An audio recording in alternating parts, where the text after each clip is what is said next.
Hello friends, welcome back to our channel. बच्चों, हम लोगों ने ऑलरेडी पढ़ चुके हैं कि एंशिएंट एजुकेशन सिस्टम क्या होता है। हमने होम पढ़ा था, गुरुकुल पढ़ा था और पाठशाला हम कवर कर चुके हैं। आज का जो हमारा टॉपिक है वो है हमारा एंशिएंट यूनिवर्सिटीज़। तो आज हम डिटेल में पढ़ेंगे एंशिएंट यूनिवर्सिटीज़ को। अगर हम एजुकेशन सिस्टम की बात करें, एंशिएंट एजुकेशन सिस्टम की, तो हमने गुरुकुल में क्या देखा था कि वो गुरु और शिष्य की परंपरा जो होती है वहाँ पर फॉलो की जाती थी। ठीक है। जब पाठशाला की बारी है तो हमने देखा कि कम्युनिटी बेस्ड एजुकेशन की बात कर रहे थे। फिर जब हमने होम की बात करी तो हमने क्या देखा था, फाउंडेशनल लर्निंग जो होती है वो घर से शुरू हो जाती है। तो ये सारी चीज़ें हमने ऑलरेडी कवर कर ली है। तो आज हम यूनिवर्सिटीज़ के बारे में पढ़ेंगे। तो एंशिएंट यूनिवर्सिटीज़ देखते हैं। Universities and ancient education centres. In ancient India, universities and educational centers played a pivotal role in fostering intellectual, cultural and scientific advancements. तो अगर यूनिवर्सिटीज़ की अगर हम बात करते हैं तो एंशिएंट यूनिवर्सिटीज़ और जो एजुकेशनल सेंटर्स हुआ करते थे वो क्या प्रोवाइड करते थे, intellectual, cultural and scientific advancement. तो हर चीज़ में आप देखोगे कि आगे की ओर बढ़ते चले जा रहे हैं हम। These institutions served as hub of learning, attracting scholars and students and patrons from across the Indian subcontinent and beyond। जब हम आगे हम डिफरेंट यूनिवर्सिटीज़ के बारे में पढ़ेंगे तो हम देखेंगे कि ऑल ओवर वर्ल्ड से लोग यहाँ पर पढ़ने आते थे, स्कॉलर्स आते थे सिर्फ नॉलेज लेने के लिए हमारे इंडिया पे। तो हमारे सिलेबस के अंदर जो यूनिवर्सिटीज़ दी हुई है बच्चों, हमारी यूनिवर्सिटी सिर्फ 4 ही दी हुई है, जिसमें पहली यूनिवर्सिटी जो हम पढ़ेंगे वो है नालंदा यूनिवर्सिटी। उससे पहले थोड़ा इंट्रोडक्शन पढ़ लेते हैं। इंट्रोडक्शन में क्या लिखा हुआ है, introduction to ancient educational centres. Ancient India boasted several renowned centres of learning that functioned as universities, monastic universities and educational complexes. अगर हम इंट्रोडक्शन की बात करते हैं तो हमने देखा कि एंशिएंट इंडिया ने में क्या होता था, सेंटर्स ऑफ लर्निंग होती थी, किस तरह की यूनिवर्सिटीज़ होती थी। मोनास्टिक यूनिवर्सिटी जैसे कि बुद्धिस्ट से रिलेटेड हो गया, educational complexes. These institutions were characterized by comprehensive curriculum। जो इनका जो करिकुलम होता था वो बहुत ही कॉम्प्रिहेंसिव होता था। जो एनवायरनमेंट उनको मिलता था पढ़ने के लिए वो बहुत स्कॉलरली होता था। एंड कंट्रीब्यूशन बहुत सारे फील्ड्स ऑफ नॉलेज में आपको देखने को मिलेगा, जैसे कि लॉजिक हो गया, एस्ट्रोनॉमी हो गया, साइंस हो गया, ग्रामर हो गया। They played a crucial role in shaping India's intellectual heritage and influencing global knowledge system through their teachings, research and cultural exchanges। तो हम अगर एंशिएंट एजुकेशन की बात करते हैं या यूनिवर्सिटीज़ की जब बात करते हैं, यूनिवर्सिटीज़ क्या करती है, वो शेप करती थी इंडियाज़ इंटेलेक्चुअल हेरिटेज को, ग्लोबल नॉलेज सिस्टम, किस तरह, टीचिंग से, रिसर्च से और कल्चरल एक्सचेंज से। एक एक करके बच्चों आगे यूनिवर्सिटीज़ की तरफ जाते हैं, which is very very important. Question आने के बहुत चांसेस है यहाँ से, और आपको क्या क्या लिखना होगा वो भी मैं आपको साथ साथ में डिस्कस करती चलूँगी। तो सबसे पहली यूनिवर्सिटी जो पढ़ेंगे हम वो है नालंदा यूनिवर्सिटी, जो कि one of the oldest universities मानी जाती है, जो कि बिहार में है। आप ये पिक्चर देख सक रहे हो स्टूडेंट्स, ये है नालंदा के जो बचे हुए रिमेन्स देख सकते हो आप यहाँ पर। ये है प्रॉपरली नालंदा यूनिवर्सिटी। इनकी अगर लाइब्रेरी की अगर बात करोगे तो इनकी लाइब्रेरी बहुत बड़ी हुआ करती थी। कहते हैं कि 9 स्टोरीड लाइब्रेरी हुआ करती थी इस समय। थोड़ी सी इनकी डिटेल में चलते हैं। ये है पिक्चर, आगे इनकी हिस्ट्री पढ़ते हैं, लोकेशन कहाँ है, इनकी हिस्ट्री कहाँ है, सारी चीज़ें कवर करेंगे। तो अगर नालंदा की जब हम बात करेंगे तो हम इसकी हिस्ट्री के बारे पढ़ेंगे, थोड़ा सा हम देखेंगे कि ये एक्चुअली लोकेट कहाँ करता है, फिर वहाँ कौन से टीचिंग मेथड्स यूज़ किए जाते थे, क्या करिकुलम होता था, क्या लेगेसी है, ये सारी के सारे पॉइंट्स अभी हम डिस्कस करेंगे। तो पहला जो पॉइंट है that is location and history. Nalanda की अगर लोकेशन की बात करें तो नालंदा कहाँ है, बिहार में है। कहाँ है नालंदा, बिहार में है।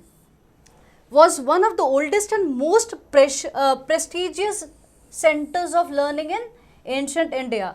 किस समय ये फाउंड हुआ था, it was founded during Gupta dynasty. It is very important, please आपको इनकी हिस्ट्री याद होनी चाहिए कि किस समय कौन सी यूनिवर्सिटी बनी थी, किस टाइम पे बनी थी और लोकेशन क्या है। तो किस समय बनी थी, गुप्ता डायनास्टी के समय, टाइम पीरियड क्या है 5th सेंचुरी सी, और पैट्रोनाइज किसने किया, एम्परर हर्षा ऑफ हर्षवर्धन। तो हमने क्या क्या देखा कि जो नालंदा यूनिवर्सिटी है, नालंदा यूनिवर्सिटी कहाँ पर है? बिहार में। इसके फाउंडर, इन्होंने फाउंड किसने करा था? कौन सी डायनास्टी थी? वो गुप्ता डायनास्टी थी। किस समय की बात कर रहे हैं हम? 5th सेंचुरी सी की बात कर रहे हैं। फिर जो पैट्रनाइज किया वो किन्होंने किया? एम्परर हर्षा। अब हर्षा जो थे वो कौन सी डायनास्टी को बिलोंग करते थे? हर्षवर्धन डायनासिटी को। ठीक है। अब नालंदा जो है ये बेसिकली बुद्धिस्ट मोनास्टिक यूनिवर्सिटी है। यहाँ पर बुद्धिस्ट टीचिंग ज़्यादा करवाई जाती थी, इसीलिए बुद्धिस्ट मोनास्टिक यूनिवर्सिटी से फेमस है। अब हम आगे देखते करिकुलम की बात करते हैं कि वहाँ पर कौन कौन से सब्जेक्ट्स पढ़ाए जाते थे और कौन कौन सा, मतलब क्या करिकुलम हुआ करता था उस समय। Nalanda offered a wide ranging curriculum encompassing Buddhist studies. तो सबसे जो इम्पॉर्टेंट एंड फोकस पॉइंट जो आपका रहेगा करिकुलम में वो है Buddhist studies. This is very important. देखो हर यूनिवर्सिटीज़ जब हम पढ़ेंगे ना तो हर यूनिवर्सिटीज़ की कुछ ना कुछ खासियत होगी और जो डिफ्रेंशिएशन होगा वो आपको याद रखना है। तो इसका क्या हो गया? बुद्धिस्ट स्टडीज़, फिलॉसफी पढ़ाई जाती थी, logic, grammar, medicine, astronomy, mathematics and arts. तो हमने कौन कौन से सब्जेक्ट्स देखे? Buddhist studies, philosophy, logic, grammar, medicine, astronomy, mathematics and arts. ये जितने के जितने आप सब्जेक्ट्स देख रहे हो ना, और आने वाली यूनिवर्सिटीज़ जब हम पढ़ेंगे तो हम देखेंगे कि बहुत सिमिलर सब्जेक्ट्स आपको वहाँ पर भी देखने को मिलेंगे, बस थोड़ा थोड़ा जो डिफरेंसेस है वो आपको एक्स्ट्रा याद रखना पड़ेगा। It attracted scholars and students from across Asia, fostering a multicultural and intellectually vibrant atmosphere. तो जब हम बात करते हैं नालंदा यूनिवर्सिटी की तो पूरे एशिया भर से लोग, क्या पूरे दुनिया भर से लोग यहाँ पर पढ़ने के लिए आते थे। और जो इनका एनवायरनमेंट होता था, जो अंदर का एनवायरनमेंट होता था वो बहुत ही स्कॉलरली होता था, बहुत ही इंटेलेक्चुअल होता था। ठीक है, आगे बढ़े। नेक्स्ट क्या है? Teachings and methods. Teaching methods क्या होते थे उस समय? Education at Nalanda was based on rigorous system of learning and scholarship. Students engaged in debates and discussions and dialogues with the teachers and fellow students to deepen their understanding of complex philosophical and religious concepts. तो teaching method की जब हम बात करते हैं तो वहाँ पर टीचिंग मेथड्स क्या फॉलो होते थे? डिबेट्स होता था, लोग डिस्कशंस करते थे और डायलॉग्स किए जाते थे, बातचीत की जाती थी। किससे? आचार्य से। आचार्यस किसे कहते हैं? टीचर्स जो वहाँ पर होते थे उनको, या जो साथ में पढ़ने वाले स्टूडेंट्स होते थे उनके साथ वो क्रिटिकल थिंकिंग डेवलप हो जाती थी और जो भी कॉन्सेप्ट्स होते थे रिलेटेड टू वेदास हो गए या फिर फिलोसफिकल कॉन्सेप्ट, जो भी कॉम्प्लेक्स कॉन्सेप्ट्स होते थे वो बहुत डीपन में अंडरस्टैंड कर सकते थे जब ये डिस्कशन, डिबेट्स और डायलॉग्स होते थे। आई होप आपको चीज़ें समझ में आ रही होगी, क्या क्या इंपॉर्टेंट है, हमें क्या क्या पढ़ना है, क्या फोकस करना है। आई होप मैं साथ साथ में आपको बताते भी जा रही हूँ। नेक्स्ट हम पढ़ते हैं इसकी लाइब्रेरी। ये इसकी बहुत बड़ी खासियत है लाइब्रेरी की। इसकी लाइब्रेरी, मैंने आपको स्टार्टिंग में ही बोला ना कि इसकी लाइब्रेरी बहुत बड़ी हुआ करती थी। और बख्तियार खिलजी, ऐसा कहते हैं कि बख्तियार खिलजी जो इन्वेडर थे उन्होंने यहाँ पर अटैक करवा दिया था कि, और ये जो लाइब्रेरी थी कम से कम नहीं तो भी 6 महीने ये बर्न होती रही, जलती रही। तो इतना ज्ञान भरा हुआ था। Library and knowledge repository. Nalanda was renowned for its vast library, जिसे क्या कहते हैं? धर्मगंज। Please learn it. क्या बोलते हैं इसे? Dharmaganj. which housed a rich collection of manuscripts, text on various subjects। तो आप लाइब्रेरी की जब बात करोगे तो लाइब्रेरी के अंदर बहुत ही रिच कल्चर हुआ करता था, बहुत सारे मैनस्क्रिप्ट्स और डिफरेंट टेक्स्ट देखने को मिलते थे डिफरेंट सब्जेक्ट्स के ऊपर। लाइब्रेरी एक ऐसा हब था किसके लिए? जो स्कॉलर्स होते थे वो वहाँ पर रिसर्च करते थे, ट्रांसलेशन ऑफ टेक्स्ट, जो भी टेक्स्ट अवेलेबल होते थे डिफरेंट लैंग्वेजेस में लोग उसे ट्रांसलेट करते थे वहाँ बैठकर। और फिर इसी तरह क्या होता था, जो नॉलेज होती थी उसे प्रिजर्व करके रख सकते थे। ठीक है, यही इसकी खासियत है। तो लाइब्रेरी को क्या कह रहे थे?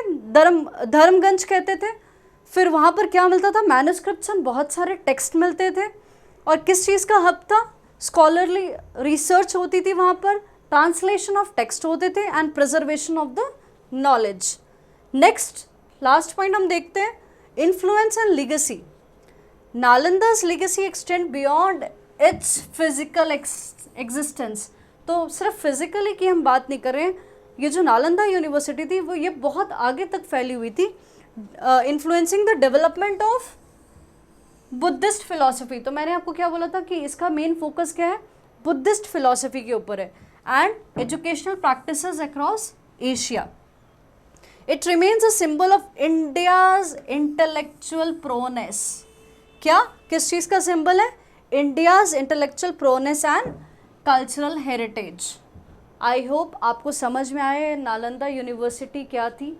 हमने सारा डिटेल में पढ़ा है. अभी एक एक पॉइंट आपको समझ में आना चाहिए. आप क्या करोगे जब इसको पढ़ोगे, आप इसके हेडर्स को याद कर लो, जो अंदर के एक एक दो दो जो पॉइंट्स है ना, बस वो साथ साथ में आप एक एक पॉइंट करके लिखते चले जाओ. जैसे कि अगर लोकेशन की बात करते हैं तो सिर्फ आपको लोकेशन में क्या लिखना है, ये छोटा सा पॉइंट यहाँ लिख लो कि आपको बिहार लिखना है. फिर अगर हम डायनास्टी की बात करते हैं तो गुप्ता डायनास्टी आई, फिर हर्षा आए, और किसके, कौन सी डायनास्टी के ये थे? हर्षवर्धन. ठीक है. फिर क्या, करिकुलम की जब हमने बात की थी तो हमने क्या देखा था, ये बुद्धिस्ट वाली बात मैंने आपको बोली थी, दिस इज़ वेरी इंपॉर्टेंट. और ये सारी चीज़ें जो आप पढ़ोगे, this is common in all, मतलब ऑलमोस्ट आपको देखने को मिलेगी.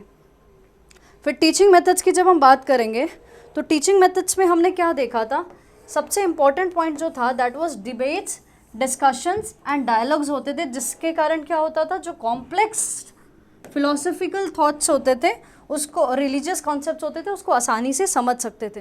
तो आपको जितना मैंने अंडरलाइन किया सिर्फ उतना ही आपको याद रखना है, बाकी आप खुद से लिख सकते हो. बस मेन क्रक्स आपको याद होनी चाहिए. जब लाइब्रेरी की हम बात कर रहे थे तो लाइब्रेरी में मैंने आपको क्या बोला था, this is very important point, जिसे धर्मगंज कहते हैं. फिर हमने देखा था इसमें मैनस्क्रिप्ट्स होती है और टेक्स्ट होते हैं, और स्कॉलरली रिसर्च होता था, टेक्स्ट को ट्रांसलेट किया जाता था और नॉलेज को प्रिजर्व करके रखते थे.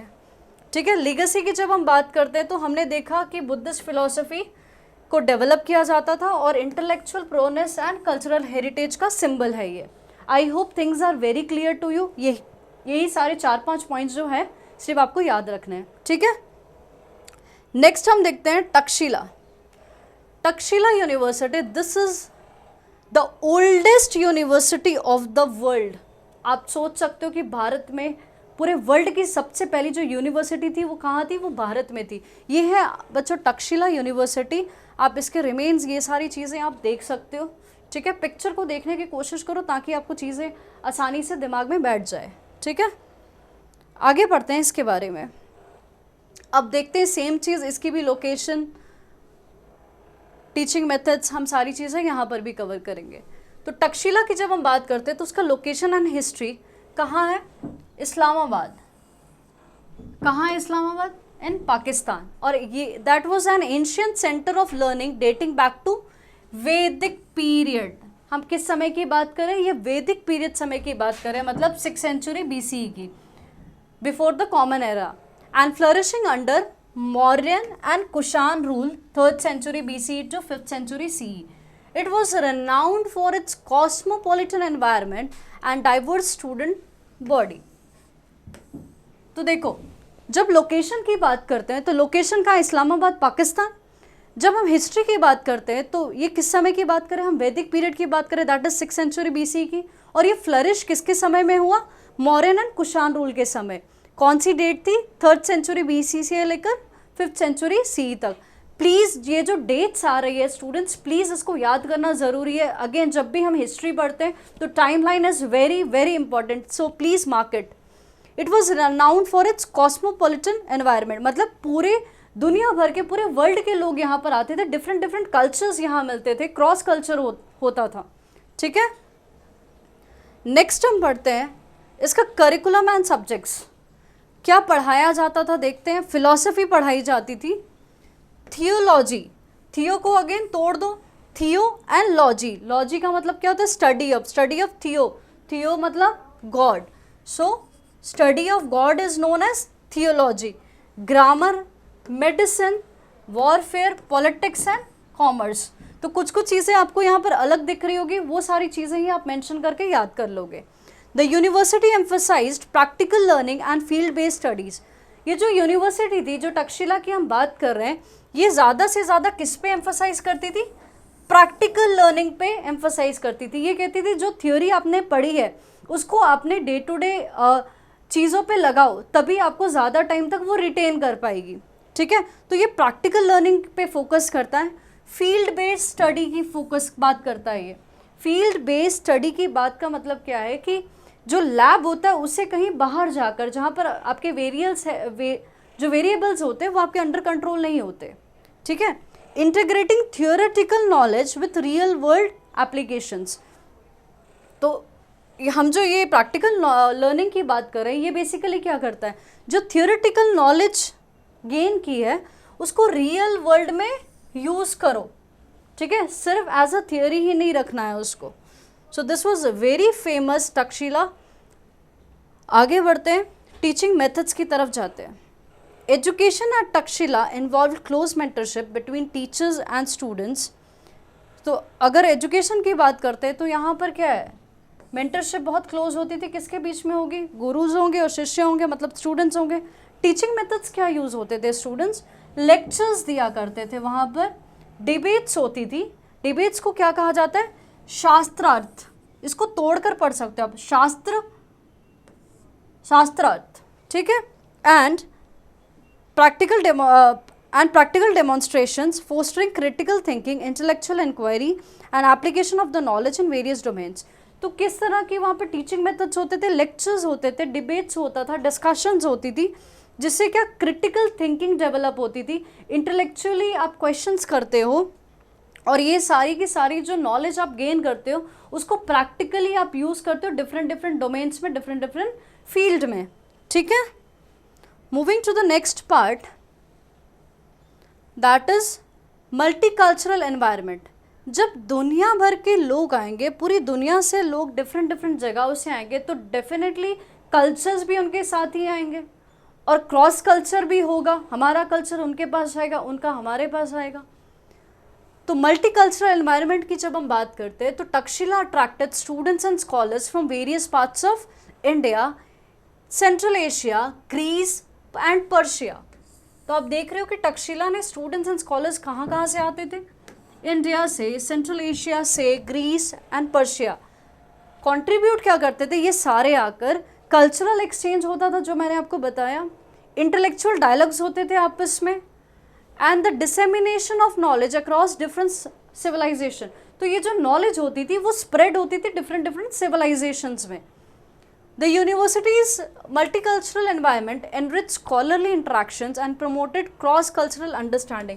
जब मल्टीकल्चर एनवायरनमेंट ही रहेगा, जब जो स्कॉलर्स है डिफरेंट डिफरेंट जगहों से आएंगे, वो इंटरेक्ट करेंगे, तो अल्टीमेटली क्या होगा, क्रॉस कल्चरल अंडरस्टैंडिंग ही होगी ना। डिफरेंट कल्चर्स जब साथ में मिलेंगे तो उसको समझ भी पाओगे आप अच्छे से, ठीक है। Moving to the next part, legacy and influence. इनकी लीगेसी और इन्होंने क्या इन्फ्लुएंस करा उसकी बात कर लेते हैं। Takshashila legacy lies in its role as a centre of cross cultural interaction. तो सबसे इंपॉर्टेंट चीज़ जो हमने पढ़ी कि दुनिया से, अगर पूरे दुनिया से लोग आते हैं तो क्रॉस कल्चर इंटरेक्शंस तो होंगे, जहाँ पर क्या ideas from diverse traditions converge. जो डिफरेंट डिफरेंट ट्रेडिशन से लोग आए हुए हैं, उनके जो आइडियाज़ है वो क्या कन्वर्ज होंगे and contributed to the development of philosophical thought, scientific inquiry and literary achievements in ancient India. तो देखो, सारी जगह से जब लोग आएंगे तो इंटेलेक्चुअल इंक्वायरीज तो होगी, ठीक है, साइंटिफिक डेवलपमेंट भी देखने को मिलेगा और जितनी लिटरेरी अचीवमेंट्स है वो भी होंगी। तो वो सारी की सारी चीज़ें हम एंशिएंट इंडिया में देख सकते हैं। The university's intellectual contribution to continue to inspire scholarly research and educational initiatives worldwide। तो ये जो यूनिवर्सिटी है, इसका जो कंट्रीब्यूशन है वो आज भी कंटिन्यूसली वो इंस्पायर करता रहा स्कॉलरली रिसर्च, मतलब जो लोग रिसर्च करते थे उनको कंटिन्यूसली इंस्पायर करता रहा, and educational initiatives world wide, and पूरे वर्ल्ड में एजुकेशनल इनिशिएटिव्स लिया गया। आई होप चीज़ें आपको समझ में आई होंगी कि क्या क्या पढ़ना है, किस तरह पढ़ना है। The third very university which we need to study is Vikramshila university. Again Vikramshila university की बात करोगे, नालंदा हमने पढ़ा, that was in Bihar. Vikramshila की जब हम बात करेंगे ये भी बिहार में। तो ये दोनों देखोगे ना आपस में बहुत क्लोज रहते थे, भिड़ते रहते थे ऐसा। ये देखो, उसके टक्कर देने वाला एक्चुअली विक्रमशिला और नालंदा एक दूसरे को टक्कर देते थे। तो ये आप जो पिक्चर देख पा रहे हो दैट इज़ विक्रमशिला की यूनिवर्सिटी है ये, ठीक है, उसके रिमेन्स हम देख रहे हैं। अब हम इसकी लोकेशन को देखते हैं एंड हिस्ट्री पढ़ते हैं थोड़ी। विक्रमशिला की जब हम बात करते हैं, ये कहाँ पर लोकेटेड है? भागलपुर। अब ये भागलपुर कहाँ है मैम? ये कहाँ है? बिहार में है। Was establish by king Dharmapal. किसने एस्टैब्लिश किया था? किंग धर्मपाल। कौन सी डायनास्टी के थे? पाला डायनास्टी के। अब देखो यहाँ पर भी पाला लिखा है ना, देखो यहाँ पर भी पाला लिखा है, तो आप नाम से भी देख सकते हो, जो एंड है उसी की डायनास्टी लिख दो। कौन से समय में? Late 8th century CE। तो हमने क्या देखा अभी कि लोकेशन कहाँ है? भागलपुर, बिहार। किसके समय में? किंग धर्मपाल। कौन सी डायनास्टी के थे? पाला डायनास्टी। टाइम ड्यूरेशन क्या था? 8th century CE। It emerged as a major centre of Buddhist learning. ये भी कौन सा सेंटर था? बुद्धिस्ट लर्निंग का सेंटर था। Rivalling Nalanda in its scholarly achievement and intellectual contribution. तो मैंने क्या बोला? ये नालंदा के साथ था, ठीक है। अब इसके करिकुलम की जब हम बात करते हैं तो देखते करिकुलम एंड सब्जेक्ट्स वहाँ पर क्या पढ़ाए जाते थे।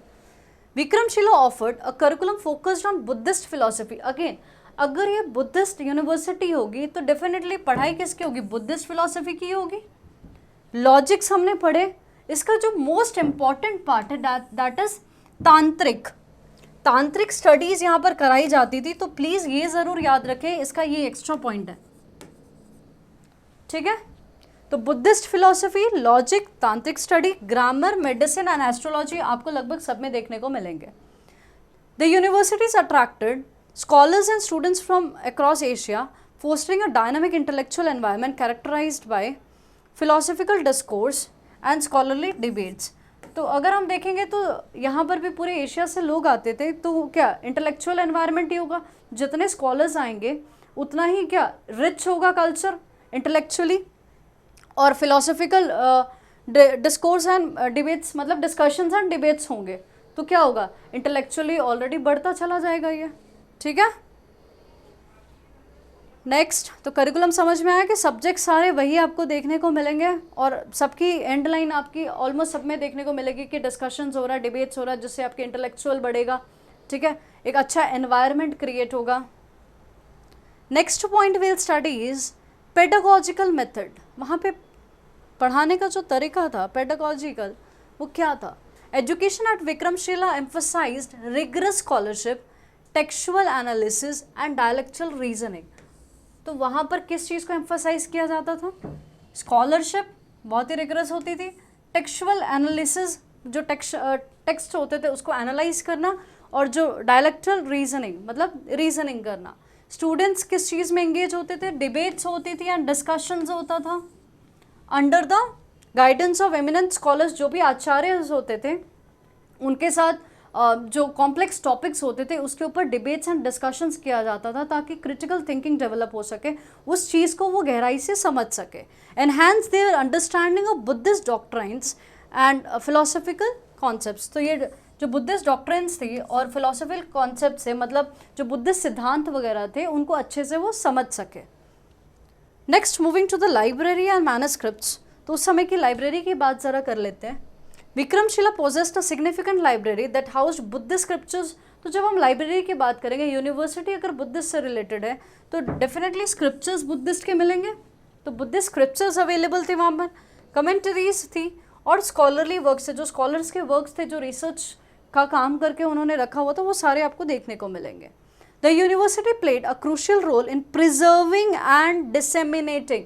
तो यूनिवर्सिटी ने का जो मेजर रोल था वो क्या था कि प्रिजर्व करके रखो एंड डिसेमिनेट करो, स्प्रेड करो बुद्धिस्ट लिटरेचर को, प्रमोट करो उसके टेक्सचुअल स्टडीज़ को, and facilitate the translation of text into different languages. तो that was the major role of library. तो लाइब्रेरी का मेजर रोल यूनिवर्सिटी में क्या था कि जो भी बुद्धिस्ट लिटरेचर वगैरह दी हुई है, जो भी टेक्स्ट है, उसको प्रिजर्व करो और उसको आगे बढ़ाओ। एट द सेम टाइम जो भी उनके टेक्स्ट अवेलेबल थे उनको डिफरेंट लैंग्वेजेस में कन्वर्ट करो ताकि वो आगे बढ़ सके, ठीक है। डिक्लाइन एंड लीगेसी की तरफ चलते हैं। This is the last part, decline and legacy. Vikramshila declined around 12th century CE। तो ये कब खत्म हो गई?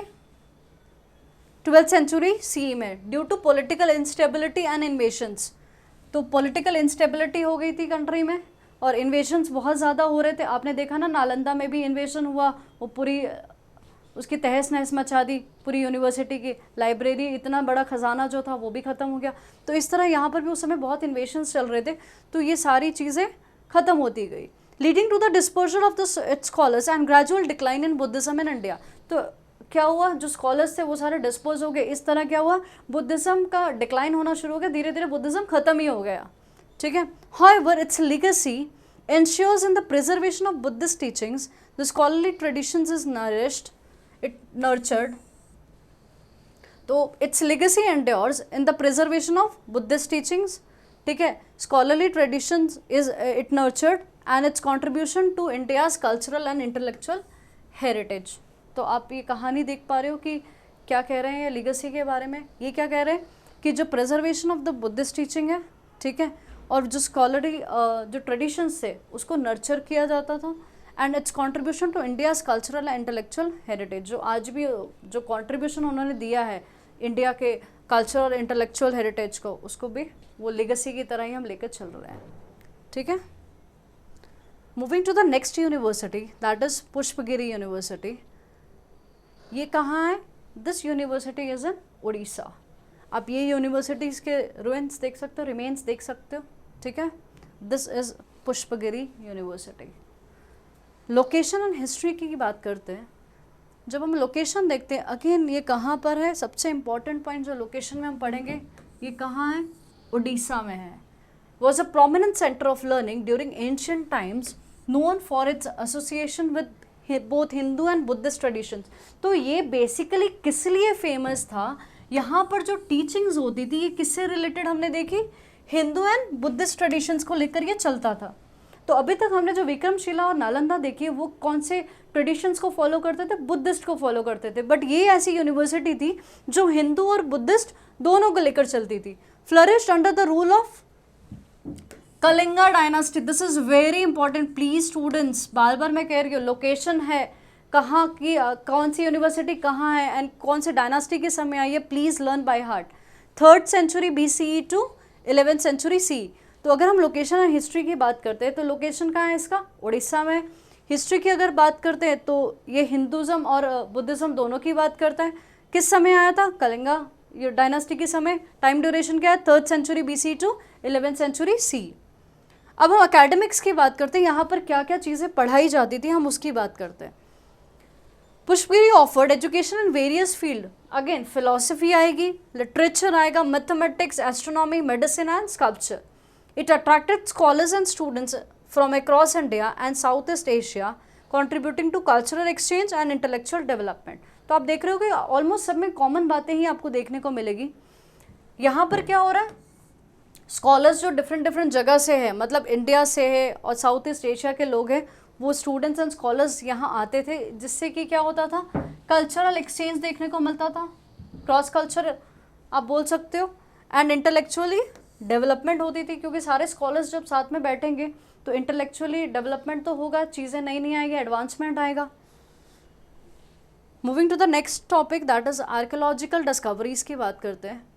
Archaeological excavations at Pushpagiri has reveal remnants of monastic complexes, stupa, sculptures, artefacts. जब इसे देखा गया, जब उसके रिमेन्स को देखा गया तो पाया गया कि वहाँ पर स्तूपास वगैरह, स्कल्पचर्स एंड आर्टिफैक्ट्स देखने को मिले that testify to its historical significance, जो बताता है कि जो उसको हिस्टोरिकल सिग्निफिकेंस के बारे जो हिस्टोरिकल सिग्निफिकेंस के बारे बताता है as a centre of education and religious practices. तो जो भी इसके रिमेन्स देखे गए हैं, जैसे कि स्तूपा, स्कल्पचर्स एंड आर्टिफैक्ट्स जो भी देखे गए, उसे ये पता चलता है कि ये एक हिस्टोरिकल सिग्निफिकेंस है और as a centre of education, मतलब यहाँ पर मतलब पढ़ाया जाता था और ये रिलीजियस प्रैक्टिसेस होती थी। नेक्स्ट पॉइंट की अगर हम बात करते हैं, that is cultural and religious influence. Pushpagiri played a crucial role in the spread of Hindu and Buddhist teachings. तो सबसे पहला पॉइंट ही हमने स्टार्टिंग में देखा था, ये किस लिए फेमस थी कि कौन सी टीचिंग्स को बढ़ाती थी? Hinduism plus Buddhist, fostering religious tolerance and syncretism. Syncretism मतलब दोनों को मैच कर लेना। It contributed to the development of regional art architecture exemplified by its intricate sculptures and temple complexes. तो इसने किस चीज़ को contribute करा, क्या क्या development हुई, regional art and architecture develop हुए, exemplified by its intricate sculptures और टेम्पल कॉम्प्लेक्सेस उस समय देखने को मिलते हैं। तो ये सारी डेवलपमेंट उस समय हुई थी। बच्चों टॉपिक हमारा एंड हो चुका है। हमने 4 यूनिवर्सिटीज़ हैं, चारों यूनिवर्सिटीज़ हमने डिटेल में पढ़ी है कि कौन सी यूनिवर्सिटी कहाँ है, ठीक है, लोकेशन क्या है उसकी, उसकी हिस्ट्री के बारे में हमने पढ़ा। फिर हमने ये देखा कि वहाँ पे टीचिंग्स क्या होती है, करिकुलम क्या होते हैं, वहाँ पे कौन से सब्जेक्ट्स पढ़ाए जाते हैं, टीचर किस तरह पढ़ाते, बच्चे किस तरह सीखते हैं, ये हमने देखा। लीगेसीज़ के बारे बात करी, लाइब्रेरीज़ के बारे बात करी। तो ये सारे पॉइंट्स आपको एग्ज़ाम में भी लिखने हैं, ठीक है, सिर्फ पढ़ के छोड़ना नहीं है। अब हम कंक्लूजन की तरफ आते हैं, then will end this topic today. Conclusion की जब हम बात करते हैं, ancient India's universities and educational centres constituted vibrant hubs of learning. तो जब यूनिवर्सिटीज़ और एजुकेशनल सेंटर्स की बात करते हैं तो किस चीज़ का हब होगा, लर्निंग का ही हब होगा ना। लोग सीखेंगे, यहाँ पर स्कॉलर्स आएंगे, स्कॉलरशिप की बात होगी, डिफरेंट कल्चर से जब लोग आएंगे तो कल्चर एक्सचेंज भी देखने को मिलेगा। These institutions including Nalanda, Takshashila, Vikramshila and Pushpagiri, ये चारों की चारों यूनिवर्सिटीज़ अभी हमने पढ़ी।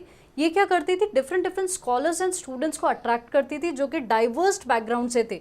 डाइवर्स बैकग्राउंड मतलब डिफरेंट जो बैकग्राउंड से लोग आते थे सबको अट्रैक्ट करती थी, जिससे क्या होता था, इंटेलेक्चुअल इंक्वायरी होती थी, philosophical discourse and scientific advancement. तो फिलोसफिकल डिस्कशंस होता था और साइंटिफिकली आप एडवांसमेंट देखोगे, मतलब मैथ, साइंस, लिटरेचर सब डेवलप होता हुआ आपको दिखेगा। Universities and ancient educational centers contributed to the preservation and dissemination of knowledge. तो यूनिवर्सिटीज़ और एंशियंट अगर एजुकेशनल सेंटर्स की बात करें तो ये क्या करता है, जो एजुकेशन है उसे क्या प्रिजर्व करके रखेगा और डिसेमिनेट करेगा। तो जो भी नॉलेज होगी उसको क्या करेगा, प्रिजर्व करेगा और स्प्रेड करेगा अक्रॉस जनरेशंस एंड कॉन्टिनेंट्स। तभी तो आज हमें भी पता चला ना, इसी के थ्रू तो हमें भी पता चल रहा है कि आज उस समय क्या कौन से पढ़ाई होती थी, किस समय का एजुकेशन सिस्टम था, इसीलिए हम भी पढ़ पा रहे हैं। Living a lasting legacy in India's intellectual heritage and global influence. The educational philosophies, pedagogical methods, जो पढ़ाने का तरीका होता है, and cultural exchanges facilitated at these universities continue to inspire scholarly pursuits. तो ये सारी चीज़ें जो हम देख रहे हैं, एजुकेशनल फिलोसफीज होती थी, जो वहाँ पे पढ़ाने का तरीका होता था, टीचिंग मेथड्स होते थे, कल्चरल एक्सचेंजेस जो देख रहे थे, ये सारी चीज़ें क्या फैसिलिटेट करती है, ये facilitate at this university continue to inspire scholarly pursuits, educational reforms लेकर आते थे and cultural dialogues in contemporary times. तो आज के समय भी हम देख रहे हैं कि क्या होता है, स्कॉलरली परस्यूट्स होते हैं, एजुकेशन में भी रिफॉर्म्स आ रहे हैं और कल्चरल डायलॉग्स भी हो रहे हैं। ठीक है, तो स्टूडेंट्स आज का लेक्चर हमारा इतना ही था। मिलेंगे आपको नए लेक्चर में एक नए टॉपिक के साथ। Thank you so much.